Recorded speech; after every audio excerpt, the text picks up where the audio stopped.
एक बार एक प्रोफेसर अपनी क्लास में बच्चों को एक कहानी सुना रहे थे। एक बार समुद्र के बीच एक बड़े जहाज पर भयानक दुर्घटना हो गई। कप्तान ने तुरंत जहाज को खाली करने का आदेश दिया। उस जहाज पर यात्रियों के साथ एक युवा दंपत्ति भी सफर कर रहे थे। जब लाइफ बोट पर चढ़ने का उनका नंबर आया तो देखा गया कि नाव पर अब केवल एक व्यक्ति के लिए ही पर्याप्त जगह है। अब इस स्थिति में कुछ सोच विचार कर आदमी ने औरत को जोर से धक्का दिया और खुद उस नाव पर कूद गया। डूबते हुए जहाज पर बिल्कुल मौत के मुंह में खड़ी औरत ने जाते हुए अपने पत्नी से चिल्लाकर कुछ कहा।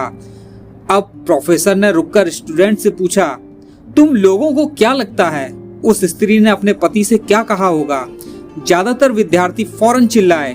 स्त्री ने कहा होगा, मैं तुमसे नफरत करती हूँ, आई हेट यू धोखेबाज।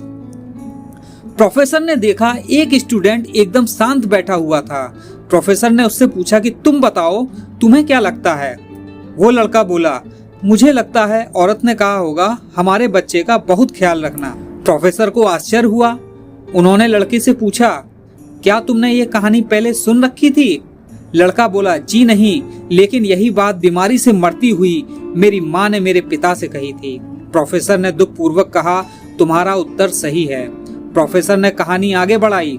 जहाज डूब गया, स्त्री मर गई, पति किनारे पहुंचा और उसने अपना शेष जीवन अपनी एकमात्र पुत्री के समुचित लालन पालन में लगा दिया। कई सालों बाद जब वो व्यक्ति मर गया तो एक दिन सफाई करते हुए उसकी लड़की को अपने पिता की एक डायरी मिली।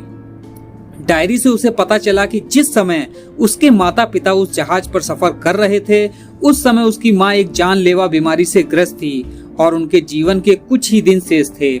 ऐसे कठिन मौके पर उन दोनों ने एक कड़ा निर्णय लिया, जिसमें पत्नी पानी में कूद गई और पति लाइफ बोट पर कूद गया, जबकि देखने वालों को यह लगा कि पत्नी को धक्का देकर पति लाइफ बोट में कूदा है। उसके पिता ने डायरी में लिखा था, तुम्हारे बिना मेरे जीवन का कोई मतलब नहीं, मैं तो तुम्हारे साथ ही समुंदर में समा जाना चाहता था, लेकिन अपनी एकमात्र संतान का ध्यान आने पर मुझे तुमको अकेला छोड़कर जाना पड़ा, मुझे माफ करना। जब प्रोफेसर ने कहानी समाप्त की तो पूरी क्लास में खामोशी थी। दोस्तों, इस संसार में अनेक सही गलत बातें हैं, लेकिन इन बातों के अतिरिक्त कई तरह के भ्रम भी हैं जिन्हें समझना आसान नहीं। इसलिए ऊपरी सतह से देखकर और बिना गहराई को जाने समझे हर परिस्थिति का एकदम सही आकलन नहीं किया जा सकता।